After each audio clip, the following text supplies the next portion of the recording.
So good afternoon students. So today we will start the next chapter of fundamentals of physical geography. ठीक है, तो हम लोग इसका नेक्स्ट चैप्टर पढ़ेगा. फर्स्ट चैप्टर पढ़ा geography as a discipline. Second chapter को हम लोग छोड़ दिया क्योंकि डिलेटेड पोर्शन है. तो हम लोग थर्ड चैप्टर में जाएगा इंटीरियर ऑफ द अर्थ में. ठीक है, तो इसमें हम लोग क्या क्या देखने को मिलेगा, हमारा structure of the earth and कुछ कुछ जो सोर्सेज इन्फॉर्मेशन मिलता है डायरेक्टली एंड इनडायरेक्टली. अर्थक्वेक कब आ रहे है कि नहीं, एंड देन आपका अर्थक्वेक का इफेक्ट पड़ेगा, फैक्टर्स पड़ेगा, जो वोल्केनोस होता है कि ना, उन सब का बारे हम लोग इसको यहाँ में ये चैप्टर में देखा जाएगा. यानी कि टॉपिक ये सब टॉपिक है. तो हम सबसे पहले स्ट्रक्चर ऑफ द अर्थ को देखेगा. ठीक है, तो हमारा पता है कि स्ट्रक्चर ऑफ द अर्थ में हमारे 3 लेयर है. एक हमारा the crust, the mantle and the core. ठीक है, तो जैसे कि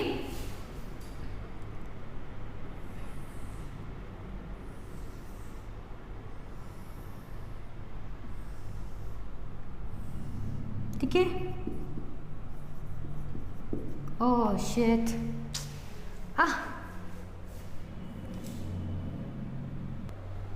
तो देखो ये था आपका क्रस्ट. ठीक है, ये है mantle and this one is core. ठीक है, ये 3 लेयर है, आपको पता होना है. ठीक है, तो देखो यहाँ में आपको क्रस्ट का बारे हम लोग पहले देखते हैं एक एक करके. ठीक है, क्रस्ट, मैंटल एंड कोर को नेक्स्ट में देखेगा. तो it is the outer most solid part of the अर्थ, यानी कि आपका ये आउटर मोस्ट पार्ट वाला जो क्रस्ट को बोला गया. ठीक है, यानी टॉप लेयर में भी है ये.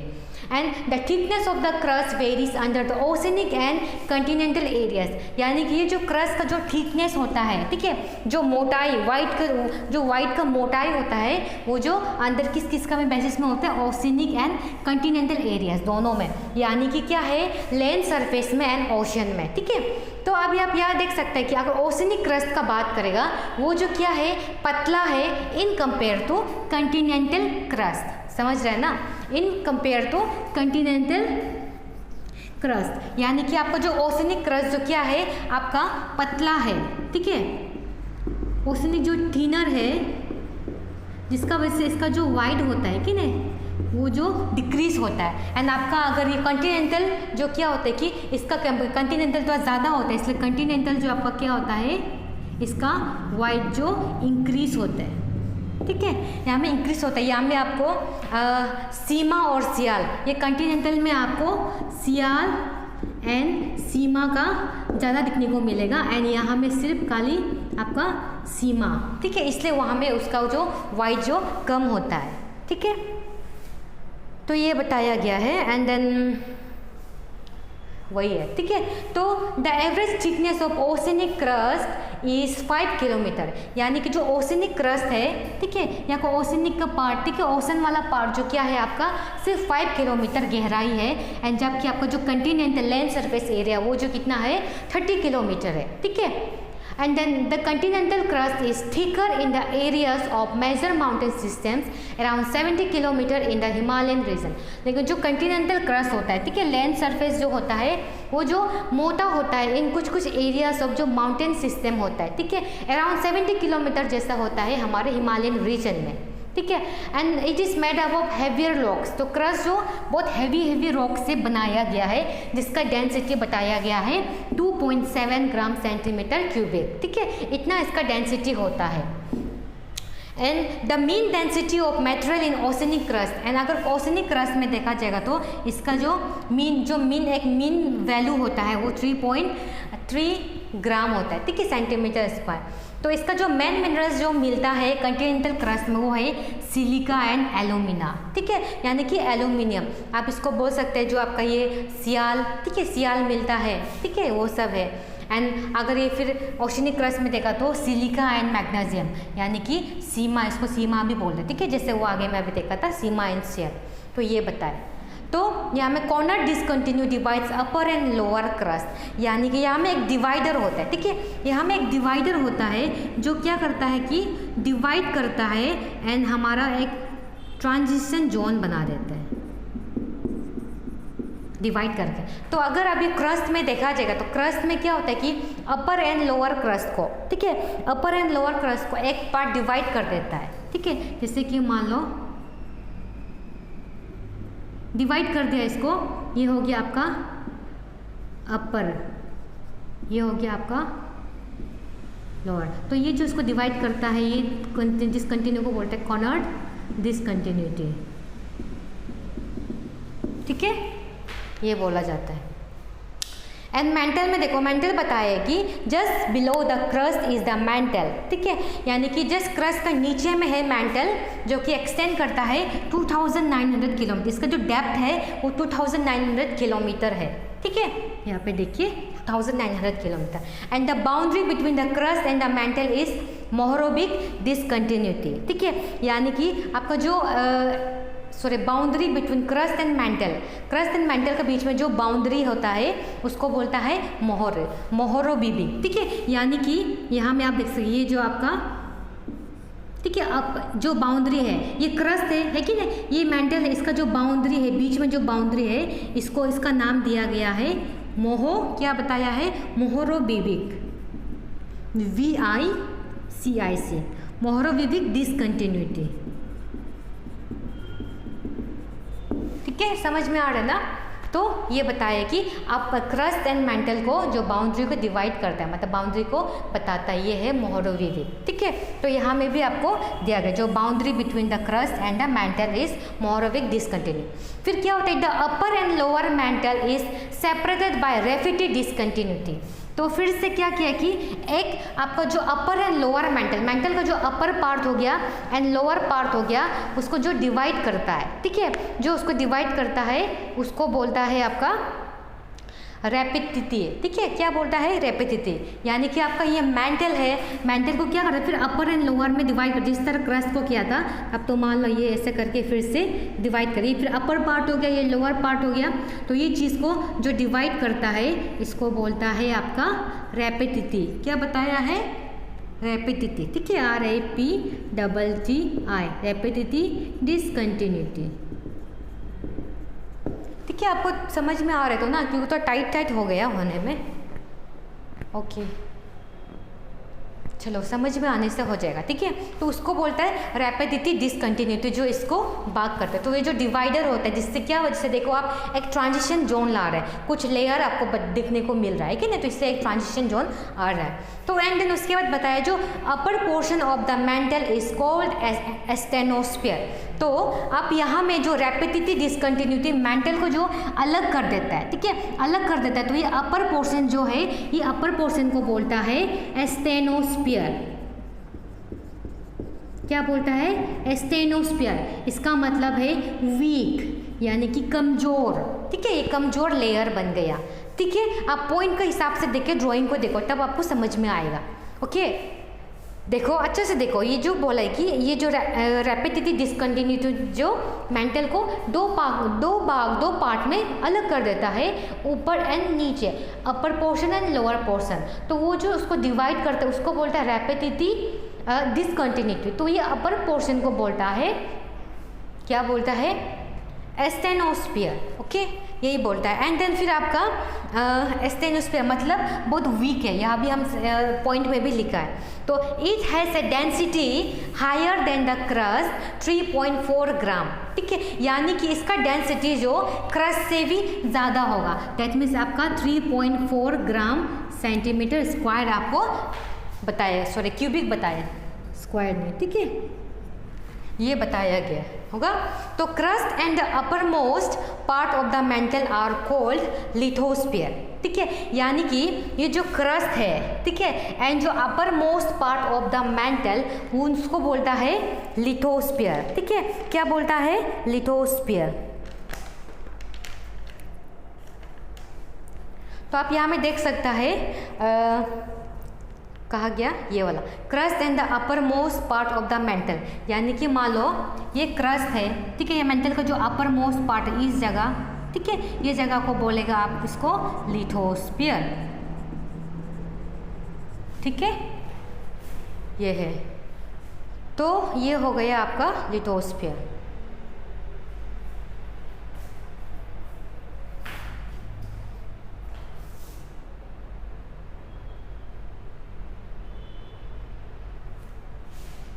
थोड़ा सा रुकिए,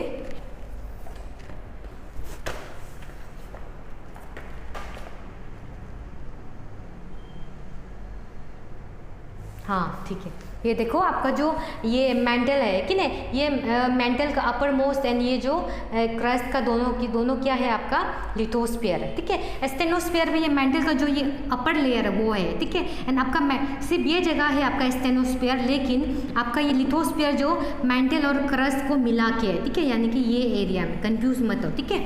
तो इस टाइप का बताया गया है।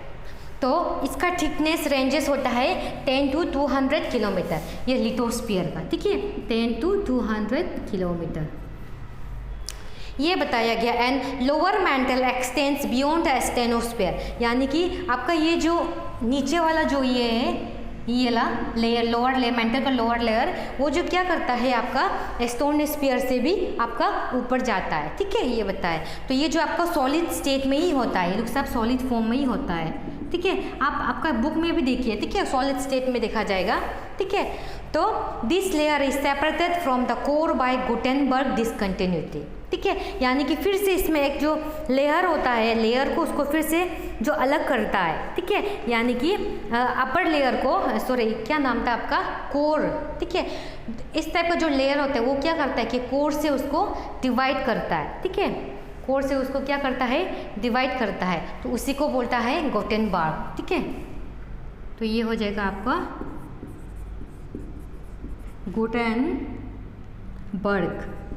गुटेनबर्ग डिसकंटिन्यूटी, ठीक है, समझ गया, डिसकंटिन्यूटी, ठीक है।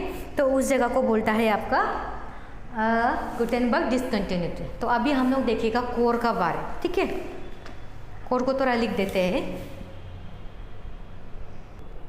देखो अभी कोर का बार है, ठीक है।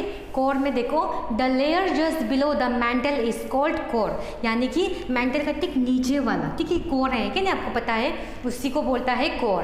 तो it is about 3500 kilometre in radius में आपका 3500 किलोमीटर है। एंड इसको दो पार्ट में डिवाइड करता है, ठीक है, यानी कि आप देखो 3500 किलोमीटर इसका रेडियस है। रेडियस आपको पता है ना, जैसे कि मान लो ये अर्थ है, अर्थ के ऐसे कितना यहाँ तक, ठीक है, ये जगह को रेडियस बोलते हैं, आपको पता है ना, ठीक है, ये सर रेडियस इतना है।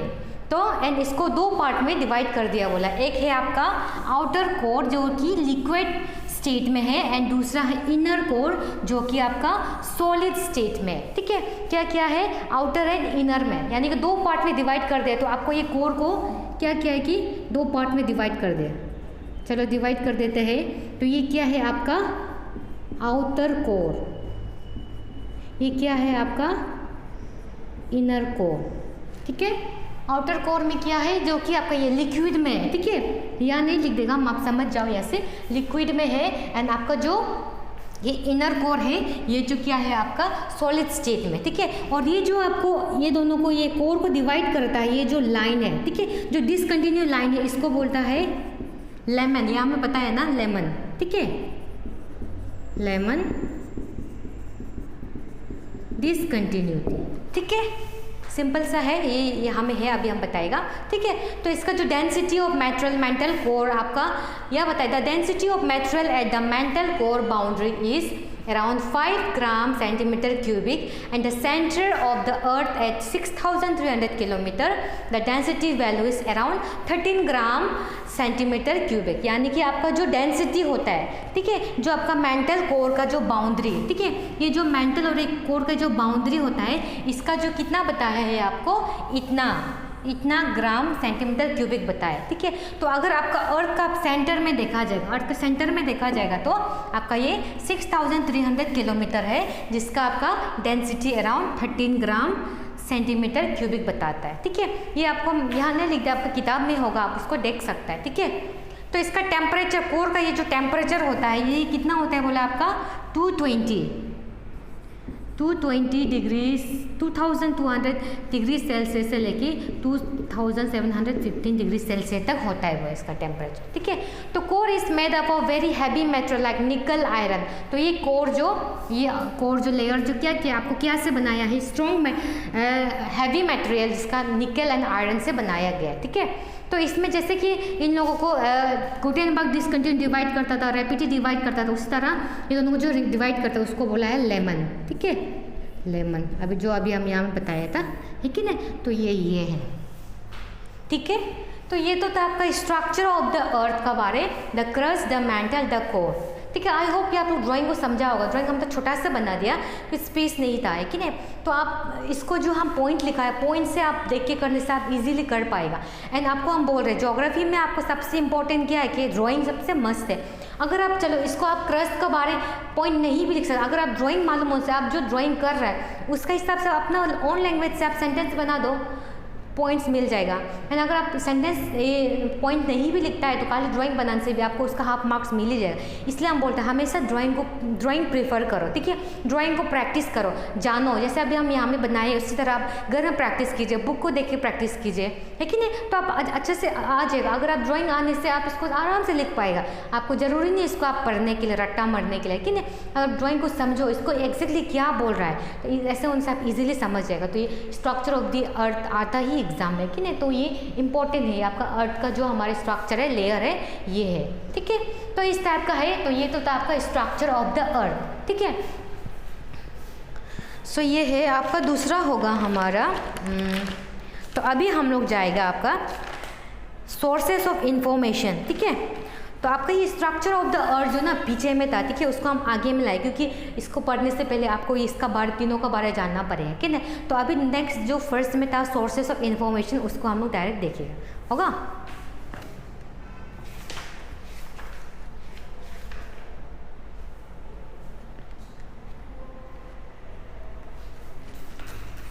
ठीक है, आपको समझ में, वीडियो को पॉज करके थोड़ा सा आप लोग देखिए।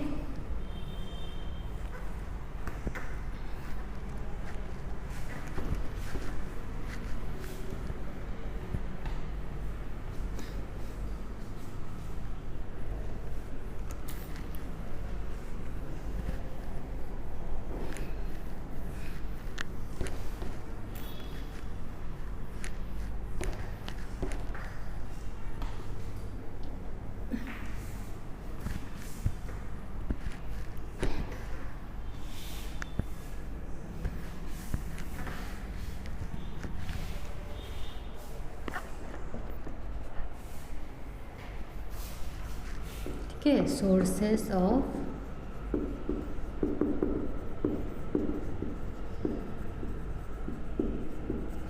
information about the interior, ठीक है।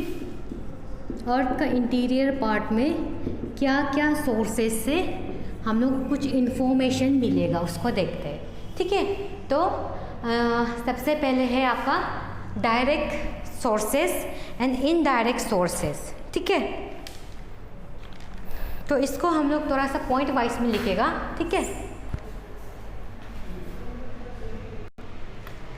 तो देखो, sources of information about the interior, यानी कि हम लोग कुछ ऐसा सोर्स है जिसका थ्रू हम लोग का पूरा इंटीरियर ऑफ द अर्थ का बारे हम लोग कुछ इंफॉर्मेशन मिल सके, ठीक है। तो यहाँ में कुछ sources of information about the interior बोला है। तो इसका बारे थोड़ा देख देते हैं कि थोड़ा सा क्या बोला है। यह बोला है कि the earth's radius is 6370 kilometre, ठीक है। रेडियस आपको पता है, ऐसे पता है, ठीक है।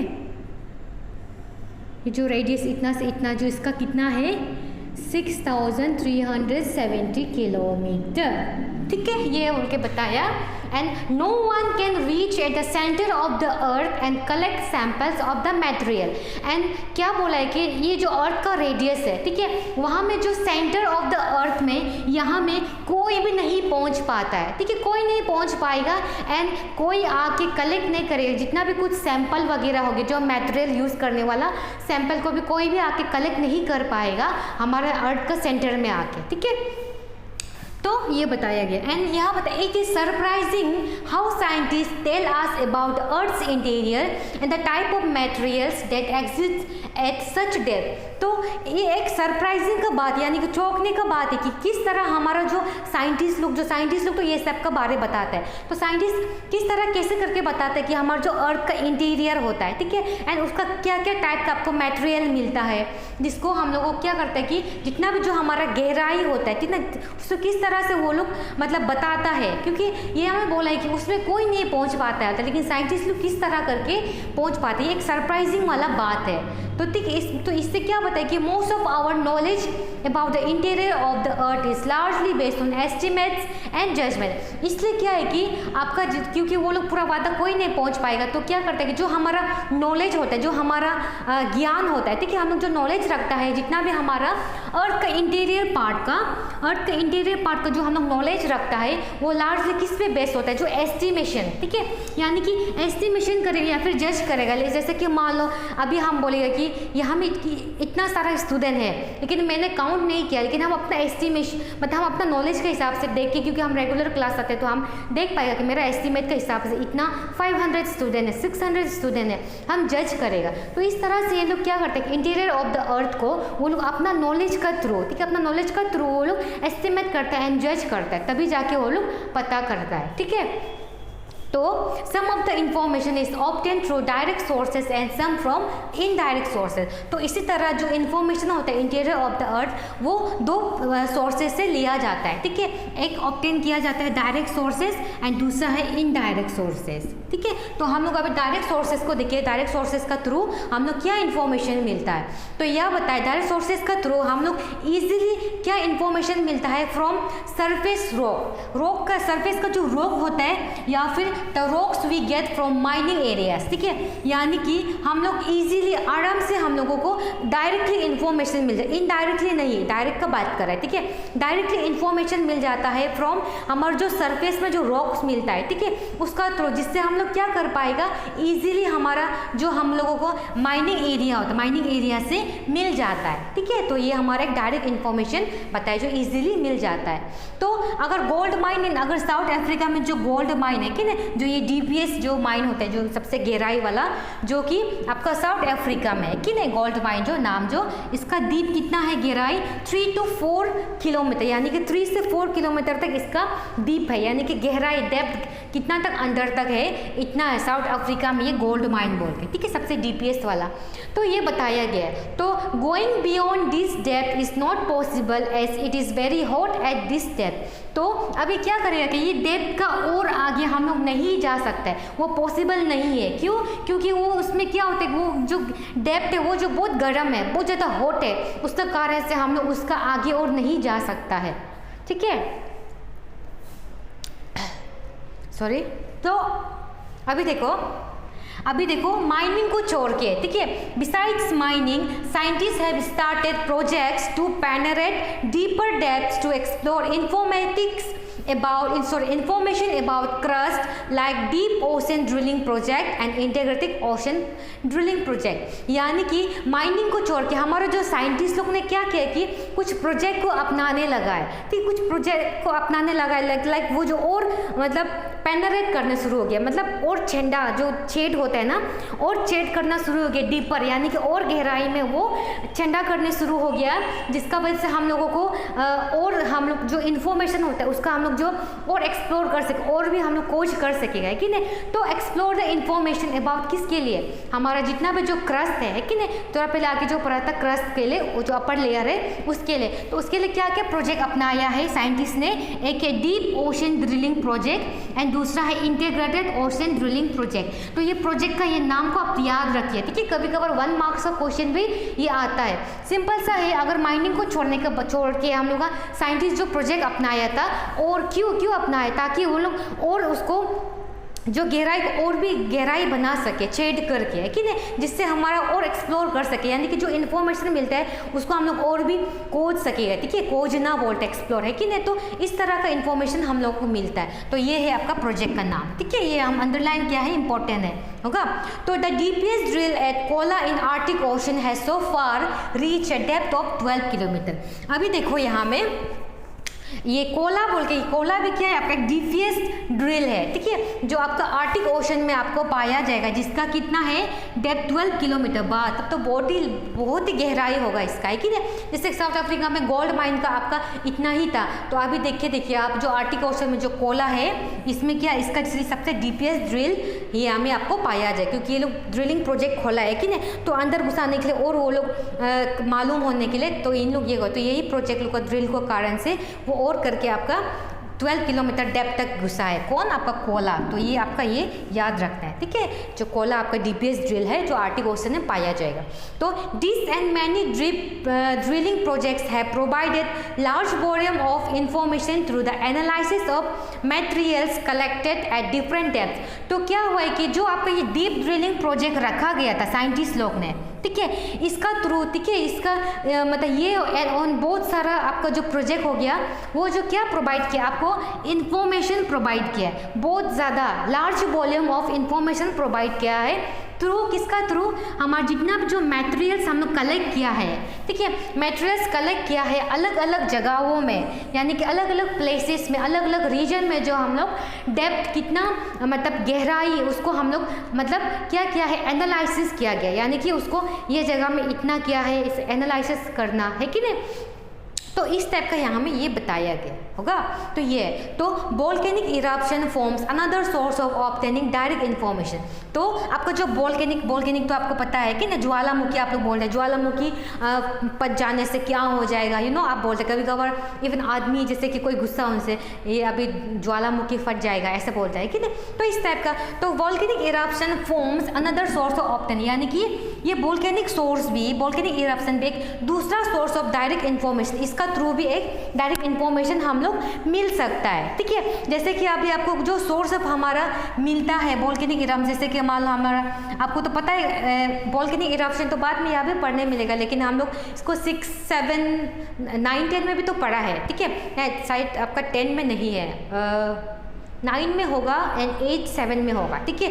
अगर आप लोग हमें पढ़ा होगा, आपको पता होगा क्या क्या आपका है, एक्टिव वोल्केनो है आपका, है कि नहीं, डोरमेंट वोल्केनो है आपका, आपको पता है एक्टिव वोल्केनो है, डोरमेंट वोल्केनो है, आपका जो एक्सटिंक्ट है कि नहीं, एक्सटिंक्ट वोल्केनो, ये 3 वोल्केनो आपको पता है। इसका थ्रू क्या होता है कि आप लोगों को ये भी एक ऐसा सोर्स है जिससे हमारा डायरेक्ट इन्फॉर्मेशन ले सके, ठीक है। तो यहाँ में क्या होता है कि एक्टिव वोल्केनो तो आपको पता है ये क्या होता है कि कभी भी पच सकता है, ठीक है, कभी भी एक्सप्लोजन इसका हो सकता है कि नहीं, कभी भी फट सकता है, कभी भी कहीं भी जगह ये एक्टिव रहता है हमेशा, है कि नहीं। तो एंड देन आपका डोरमेंट में क्या होता है कि यानी कि ये डोरमेंट जो बहुत साल तक, बहुत समय से बहुत सालों तक भी ये क्या होता है कि इसका एक्सप्लोजन नहीं होता है, इसलिए इसको कभी कभी बोलता है स्लीपिंग वोल्केनो, ठीक है, इसको स्लीपिंग वोल्केनो का नाम से जाना जाता है। एंड एक्सटिंक्ट यानी कि आपको पता है एक्सटिंक्ट का मतलब जो डेड वाला है कि ना, जो क्या होता है कि हम 1000 ऑफ ईयर, ठीक है, 1000 ऑफ ईयर से आपका हो गया, ठीक है, लेकिन भी अभी तक इरप्शन नहीं हुआ है, तो उसको बोलता है एक्सटिंक्ट, इसलिए इसको कभी कभी इसका नाम दिया है डेड इरप्शन, ठीक है, यानी कि आपका 1000 ईयर्स तक क्या हुआ है कि इरप्ट नहीं हुआ है ये जो, इसलिए इसको एक्सटिंक्ट। इस सबको तो हम लोग पहले आप लोग पढ़ा ही होगा छोटा क्लास में कि ना, मिडिल सेक्शन में पढ़ा ही होगा, तो जस्ट ऐसे बता दे, बाद में फिर वोल्केनो भी आएगा उसमें आप देख सकते हैं और अच्छा से, ठीक है। तो इस टाइप का ये है डायरेक्ट सोर्सेस, ठीक है। तो अभी हम लोग दूसरा देखिएगा, इनडायरेक्ट सोर्सेस से हम लोगों को क्या इन्फॉर्मेशन मिलता है। तो ये तो आप इन्फॉर्मेशन मिला डायरेक्ट सोर्सेस, अभी इनडायरेक्ट सोर्सेस से क्या मिलता है उसको देखिएगा होगा।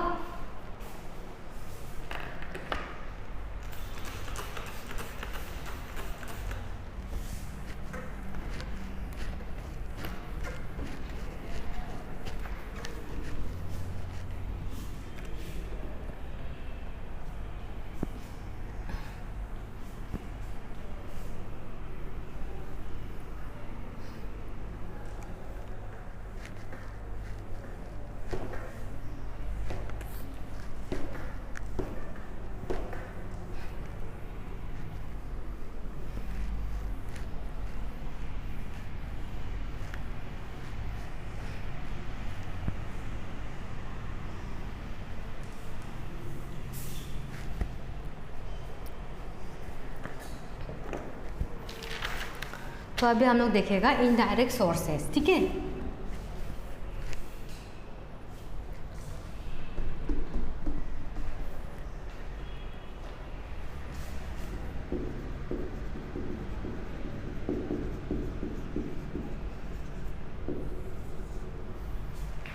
इसको लिख दे। तो देखो अभी इनडायरेक्ट सोर्सेस, ठीक है, जैसे कि हम लोगों को पता है कि we know through the mining activity that temperature and pressure increase with the increasing distance from the surface towards the interior in deeper depth. यानी कि अगर हम लोग जैसे कि मान लो नीचे की तरफ, ठीक है, नीचे की तरफ और डीपर जाते जाएगा तो क्या होता है कि हमारा जो टेम्परेचर एंड प्रेशर होता है वो क्या होगा, आपका इंक्रीज होगा, ठीक है, क्या होगा आपका इंक्रीज होगा। जैसे कि मान लो अभी ये अर्थ यानी जो चीज़ डीपर, यानी कि मान लो चलो ये डीप है और अंदर घुसते जा रहा है, ठीक है, डाउन जमते जा रहा है, जिसका वजह से जो हमारा टेम्परेचर एंड ये प्रेशर जो क्या कर रहा है, इंक्रीज कर रहा है कि नहीं। तो यहाँ में वही बताया कि एज वी नो दैट कि हमारा अगर माइनिंग एक्टिविटी, ठीक है, थ्रू द माइनिंग एक्टिविटी का थ्रू से जब माइनिंग करके हम लोग और डीपर डाउन और गहराई कोट के और घुसने लगेगा तो वहाँ में क्या होता है कि सरफेस में जो डिस्टेंस होता है उसका डिस्टेंस में टेम्परेचर एंड प्रेशर का वो क्या होता है कि इंक्रीज होने लगता है, ठीक है। तो also the density of the material also increases with depth. तो उसका साथ साथ में क्या होता है कि उसका जो डेंसिटी होता है, ठीक है, डेंसिटी भी क्या होना शुरू होता है, वो इंक्रीज होना शुरू होता है, ठीक है। तो इस टाइप का पता है। एंड अभी देखा जाएगा तो टेम्परेचर, प्रेशर और डेंसिटी को हम लोग देखते हैं, ठीक है। तो टेम्परेचर अगर देखा जाएगा due to radioactive materials, ठीक है, जो रेडियो एक्टिव मैटेरियल्स जो होता है आपका टेम्परेचर, जैसे कि पोटेशियम हो गया, यूरेनियम हो गया, टोरियम हो गया, ये क्या ऑकर करता है, फिशन ऑकर करता है, यानी कि उसको स्प्लिट कर देता है, ठीक है, 2 पार्ट में ऑकर कर देता है। And then more temperature increases beyond 90 kilometre material will be in the liquid form. तो जिसका कारण से क्या होता है कि आपका ये टेम्परेचर जो आपका और इंक्रीज हो जाता है, 90 किलोमीटर से भी ऊपर चला जाता है, एंड वो आपका क्या फॉर्म में होता है, लिक्विड फॉर्म में होता है, ठीक है, ये बताया गया। एंड अगर प्रेशर का बात करेगा तो प्रेशर डायरेक्टली क्या करता है, proportional to the melting point, as we know any materials melt due to increase in temperature. So if temperature increases then the pressure will also increase. Due to this again materials will be solid. यानी कि क्या बताए, अगर आपका जो ये melting point, ठीक है, मेल्टिंग पॉइंट जो क्या है हमारा प्रोपोर्शनल है, ठीक है, ये हमारा मेल्टिंग पॉइंट हो गया, हमारा प्रेशर हो गया, वो क्या है मेल्टिंग पॉइंट जो हमारा ये प्रेशर जो हमारा डायरेक्टली क्या है, मेल्टिंग पॉइंट को प्रोपोर्शनल करता है कि नहीं, ये डायरेक्टली प्रोपोर्शनल करता है। जिससे क्या होता है कि अगर हमारा टेम्परेचर हमारा इंक्रीज होगा टेम्परेचर, तो हमारा प्रेशर भी क्या होगा, डायरेक्टली इंक्रीज होगा। तब उसका वजह से क्या होता है कि यहाँ में वही बताया कि तो अगर टेम्परेचर इंक्रीज होगा देन प्रेशर विल ऑल्सो भी इंक्रीज, ठीक है, जिसका वजह से क्या अगेन ये मटेरियल जो आपका क्या फॉर्म में आ जाएगा, सॉलिड फॉर्म में जो मेल्ट हो जाता है कि नहीं। जैसे कि आप टेम्परेचर हाई होने का वजह से, प्रेशर हाई होने का वजह से आगे में मेल्टिंग पॉइंट है तो वो प्रोपोर्शनल होके बाद में ये भी हाई होने का वजह से वो जो सॉलिड स्टेट में आ जाता है, ठीक है। तो ये बताता है प्रेशर। एंड दूसरा क्या है, डेंसिटी। डेंसिटी के थ्रू इनडायरेक्ट सोर्सेज क्या है, जैसे कि मास बाय वॉल्यूम, ठीक है, mass by volume. Average density of the crust is 2.7 to 2.723, ठीक है, and average density of the earth is 5.5 gram centimetre cubic. तो अगर डेंसिटी का वॉल्यूम जो जिसका मास वॉल्यूम अगर देखा जाएगा तो उसका क्रस्ट कितना है, इतना से लेकर इतना तक है। तो एवरेज डेंसिटी कितना है अर्थ का, 5.5।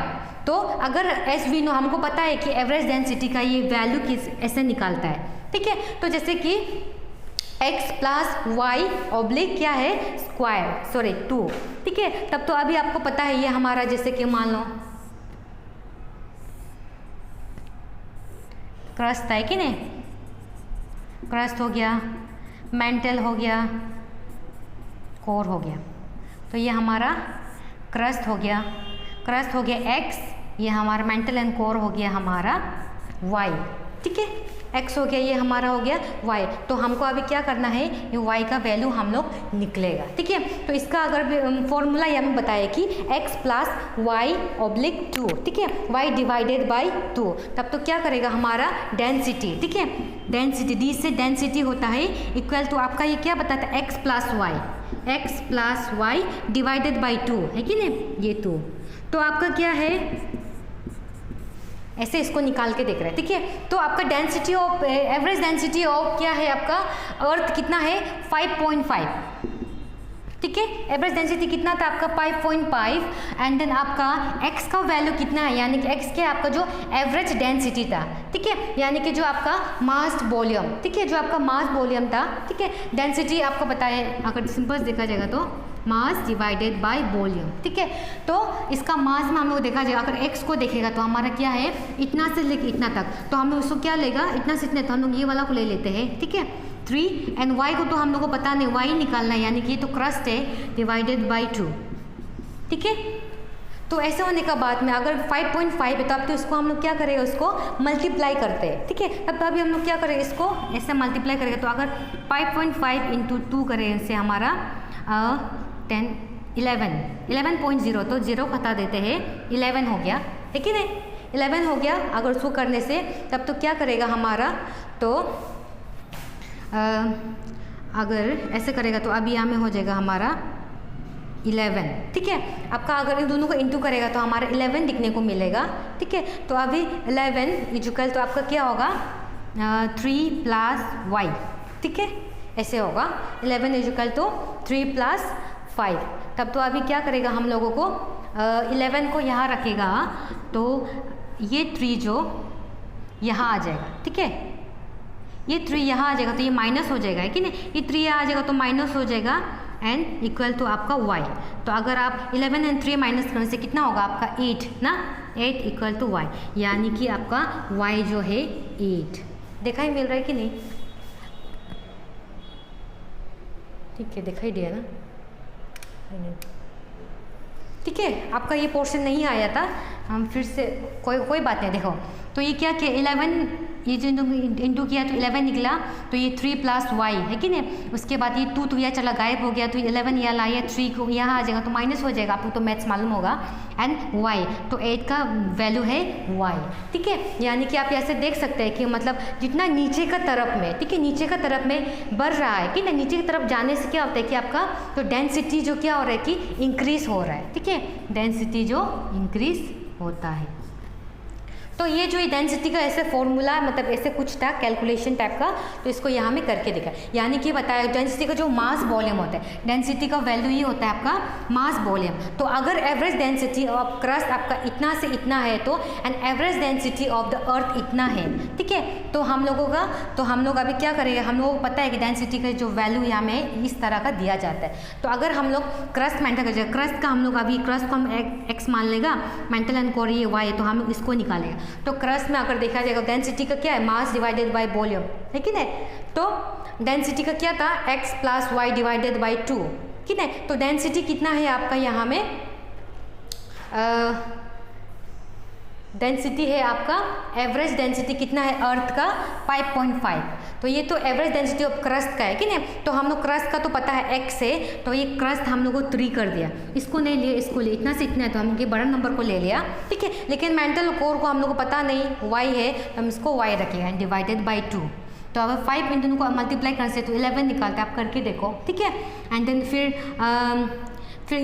11 निकाल गया, फिर 3 + 5, तो अगर 11 यहाँ करिए यहाँ जैसे माइनस हो जाएगा, फिर y फिर 8 इक्वल टू y।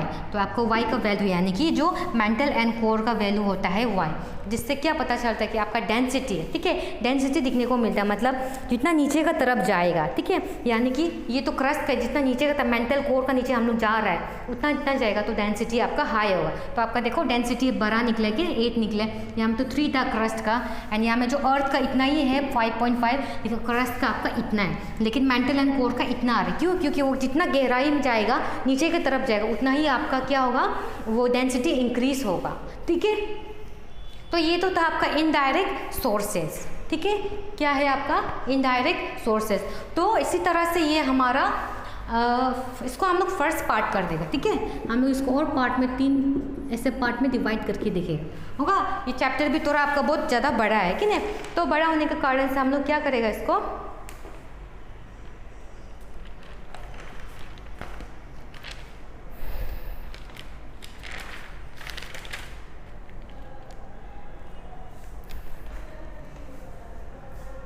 अच्छा यहाँ में और एक तो आपका बताया गया, ठीक है, डेंसिटी हो गया आपका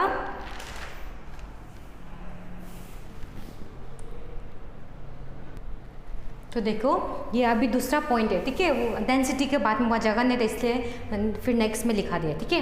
तो देखो the other indirect sources including gravitation and आपका जो सिस्मिक एक्टिविटी, ठीक है, यानी कि जो ग्रेविटेशनल फोर्स एंड आपका जो सिस्मिक एक्टिविटीज़ है उसका बारे से आपको ये एक अलग इंफॉर्मेशन क्या करता है, मतलब इनडायरेक्ट सोर्सेस बताता है, ठीक है। तो एंड देन आपको जो ग्रेविटेशनल फोर्सेस होता है, ठीक है, आपको ग्रेविटेशनल फोर्स तो आपको पता है वो जो क्या होता है कि is not the same at different latitudes on the surface, ठीक है, यानी कि यहाँ में आपका जो लैटिट्यूड का जो होता है, ठीक है, वो जो सेम नहीं होता है, ठीक है, हाँ सेम नहीं होता है। जैसे कि मान लो यहाँ में एक ड्राइंग है, इसको हम देखते हैं। जैसे कि आपका अर्थ है, ये इक्वेटर है कि नहीं, मान लो ये आपका नॉर्थ पोल, ये है साउथ पोल। तो अगर इसका आप यहाँ देखा जाएगा तो 7900 मीटर है, इसका है आपका 12,071 मीटर, इसका है 12,756 किलोमीटर, ठीक है। तो अब देखा जाएगा तो इसका क्या है लैटिट्यूड, ठीक है, लैटिट्यूड तो आपको पता है, ठीक है, ये इसको जो पहले हम पढ़ाए थे आपको क्लास 11 में, ठीक है, क्लास 11 को वो वाला बुक का फर्स्ट में। तो क्या बताया कि gravitational force is not the same at different latitudes on the surface, surface का जो ये लैटिट्यूड है वो जो सेम नहीं होता है। अगर आप यहाँ देखा जाएगा तो यहाँ में भी देखो इसका ये अलग है, ठीक है, ये लोग अलग है, तो इस टाइप का ये बताता है। तो it is greater near the poles and less at the equator, यानी कि पोल्स में आपका क्या है ग्रेटर बता रहा है, लेकिन इक्वेटर में यहाँ में कमती बता रहा है, ठीक है। यानी कि आप यहाँ में देखा जाएगा तो आपका पोल्स में जब बढ़ता है, ठीक है, पोल्स में जब बढ़ रहा है तो ये क्या दिखा रहा है कि ये ज़्यादा दिखा रहा है, लेकिन ये इस तरफ इक्वेटर की तरफ जा रहा है तो इसमें कम दिखा रहा है, 1271 दिखा रहा है, ठीक है। तो जबकि वहाँ में 7900 दिखा रहा है कि नहीं, तो इस टाइप का बताया गया है। तो this is because of the distance from the centre at the equator being greater than at the poles. ये इसलिए होता है क्योंकि आपका जो इक्वेटर का जो सेंटर होता है वो जो ग्रेटर होता है, ठीक है। तो the gravity values also differ according to the mass of material. तो जो ग्रेविटी होता है उसका भी जो मास होता है वो भी क्या होता है कि मास भी क्या होता है कि अकॉर्डिंग टू ग्रेविटी का वैल्यू के हिसाब से वो जो अलग होता है, ठीक है। तो सो ग्रेविटी गिव्स अस इंफॉर्मेशन, तो ये ग्रेविटी ही हमारा यानी कि ग्रेविटेशनल फोर्स हमारा इंफॉर्मेशन देता है अबाउट द हमारा जो मास का डिस्ट्रीब्यूशन होता है, ठीक है, about the distribution of mass of the हमारा जितना भी मटेरियल होता है इन द हमारा क्रस्ट में अगर देखेगा तो, ठीक है, अर्थ का क्रस्ट पार्ट में देखा जाएगा तो ये ग्रेविटी हमारा इंफॉर्मेशन देता है। तो जो सिस्मिक एक्टिविटी क्या है कि ये भी एक ऐसा इंपॉर्टेंट सोर्सेस है जो हम लोगों को इंफॉर्मेशन देता है about the interior of the अर्थ, ठीक है। सिस्मिक एक्टिविटी हम लोग इसको क्या में देखने को मिलेगा अर्थक्वेक में, तो hence we should discuss it in some detail. तो इसको हम लोग डिटेल में देखेगा अर्थक्वेक में, हम लोग ये सिस्मिक का बारे सिस्मोलॉजी सिस्मिक एक्टिविटी का बारे बताया गया है, ठीक है। तो उसको हम लोग यहाँ देखेगा। तो इस तरह से आपका सोर्सेज ऑफ इंफॉर्मेशन होता है, direct sources, indirect sources. And आपका क्या पड़ा था स्ट्रक्चर ऑफ द अर्थ, ठीक है। तो इसको आप लोग क्या कीजिए कि इसको हम लोग ये पार्ट को यही रहने देगा, नेक्स्ट पार्ट में अर्थक्वेक से स्टार्ट करेगा, ठीक है। अर्थक्वेक का इफेक्ट पड़ेगा, अर्थक्वेक वेव्स पड़ेगा, है कि नहीं, वो सब देखते हैं। सो ठीक है, तो ये पार्ट को हम यही रखेगा। थैंक यू सो मच यहाँ तक रहने के लिए, ठीक है। आप लोग देखिए वीडियो को, समझ में नहीं आने से हम लोग फिर से डिस्कस करेगा, ठीक है, बाद में जब क्लास स्टार्ट होते टाइम में। So thank you so much, ठीक है, स्टे सेफ।